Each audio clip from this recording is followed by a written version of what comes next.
prosperity for all. Para maginhawa talaga ang kabuhayan ng lahat. At yan ay we are getting that full support sa ating Pangulo. Isa pang mga inumpisahan natin noon na inulang na tayo sa oras kasi natapos na interview natin, yung pagpupush nitong mga pinag-uusapan ngayon, yung mga AI, Artificial Intelligence. Doon pa lang, gumagawa na tayo ng paraan para magkaroon ng AI, National AI Research Center, kung saan sana ang ating mga may capability, kaalaman sa artificial intelligence. Kasi nung time ni Pangulo Duterte, karamihan ng mga AI experts ay nanggagaling sa Pilipinas. At ito'y ine-employ, ine-export natin. Kumbaga, nire-recruit sila abroad because of their AI expertise. Gusto pa natin mapalawak yun dahil ang future na ay nasa AI. In fact, nandito na rin. Ayun, so yung AI National Research Center. Pangalawa, aside from training them, yung ating mga industriya, ma-encourage magkaroon ng partnership with this AI Research Center para yung mga operation nila maging efficient, mapababa ang cost, mapadali ang processing ng mga data nila para talagang mas mabilis at magtagumpay yung kanilang mga negosyo. So, having that kind of center ay mapalawig mapalakas yung trade and industry sector. No? Tapos, aside from that, makadevelop pa tayo ng mas marami pang AI experts by having this kind of, parang napapractice sila. Kasi research center parang kang kumuha ng mga understudy para tulungan connect mo yung industry at saka itong AI Research Center para ma-practice yung kanilang AI capabilities at mas dumami pa ang expert, no? Dito sa larangan ng AI. Yan yung mga preparing the Philippines for future na panahon ni Duterte. Yan yung mga pinag-uusapan na noon. Aside from that, yung pagtutulong paano magkaroon tayo ng smart manufacturing.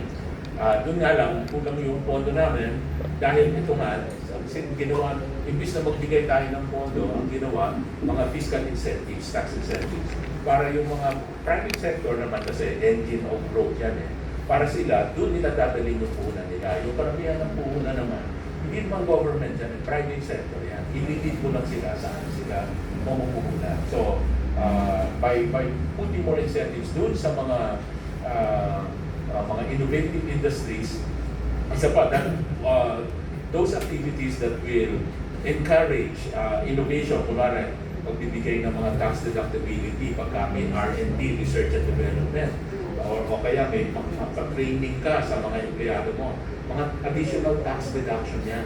So, alam nyo na, pag may tax deduction, lumiliit yung tax due. At lumiliit, syempre, yung babayaran ng tax. So, incentive yan sa mga nagninegosyo. So, things like those ay tinatrabaho na po ng DTI. Ang ganda. Ang galing pala, no? Kaya mapapwersa sila para magkaroon sila ng incentive tsaka mga deduction. Pero ito yung pag-train. Oh yes, of course. At saka R&D, yung research and development. Kaya talagang sila ang gagastos din doon, hindi government. Hindi kailangan government. Of course, kung mayaman na yung government, marami ng budget sa Senator. Sa ibang bansa kasi, yan yung tinutulungan ng government. May pantulong. Pupondohan mo ng gobyerno yun. Siyempre, as a developing country, hindi pa lahat napupunta doon. No? So, kaya nga, nakakahinayang talaga. Balit na nga yung overall budget ng pangkalatang government na kukurakot pa. So, yun, kung yun, napunta sa mga ganyang developmental support, ang laki sana ng tulong sa ating mga kababayan at sa progreso ng Pilipinas.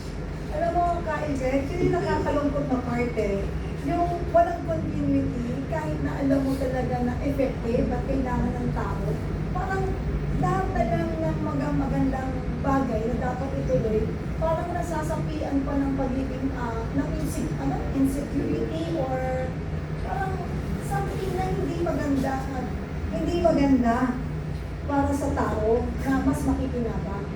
Kaya nga, yung mga effective na nagawa sa dating administrasyon, di ba, kumbaga dun sa mga ginagawang mga tulay, di ba dati may build tayo?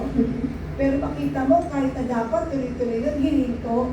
Tapos yung natapos naman, ginrab naman yung credit.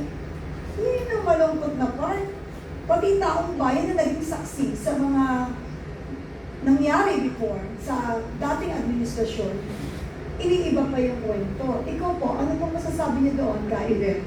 Yung revelation na sinabi ni Secretary Lopez na with a limited budget, no? Nagawa nila ng paraan kung paano mapapalawig yung industriya. So, ipinasa nila sa private sector yung pagtulong din dun sa mga maliliit.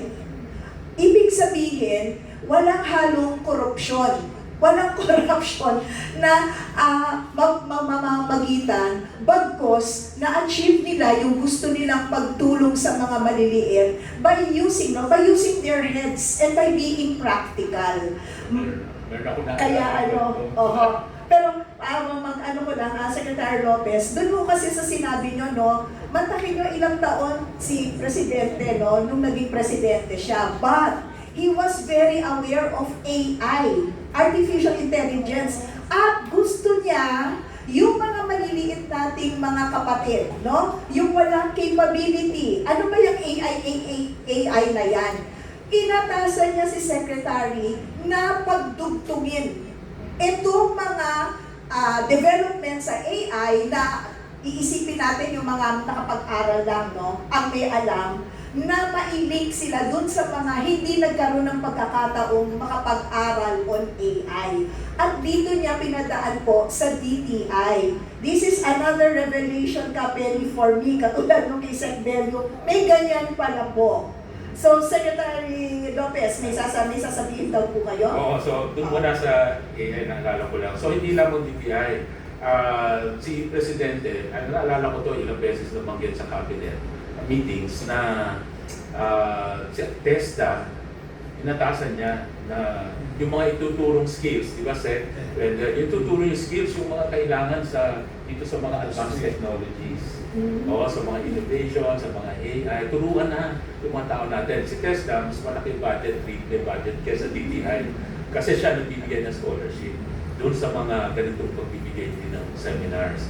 So, doon pa lang, parating pinapanggit ng Presidente. Yung skills na tinuturo ng TESDA, lagpasin na natin yung mga ibang skills sa bartender, sa mga ibang mga skills na yung usual natin, pero ito, turuan na rin sa mga high technology.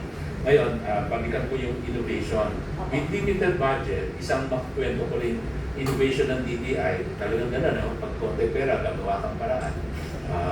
Parang go negosyo. No? So, ang ginawa namin, isa sa innovation namin, nag-introduce kami ng Go Local. Yung Go Local, sabi namin, wala tayong budget. Ganito na lang ang sistema natin. So, it's innovative model in the sense na inausap ko lahat ng mga retail industry, retail companies, mga SM, Robinson, mga city malls and all that. Bigyan natin ng isang lugar sa inyong mga malls yung mga paninda ng mga SME. Pero, don't worry, i-curate natin, pipili natin yung mga ganda lang kasi alam natin na pagka ang produkto nasa mall, ang competition yan, yung mga nagtitinda sa mall din. So, kailangan maganda yung produkto. Paniwala natin nun, hindi pipili naman yung produkto dahil gawa ng SME, kung hindi dapat magaganda rin. So, kailangan piliin natin yung magaganda.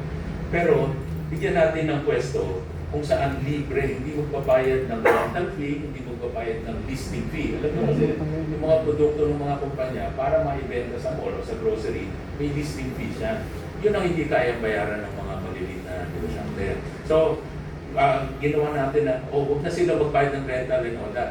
Pero, ang kapalit naman nun, sabi namin, yung mga retail companies, negosyo nyo yan, kayo magbenta so that ang revenue sa inyo at yung kita sa inyo.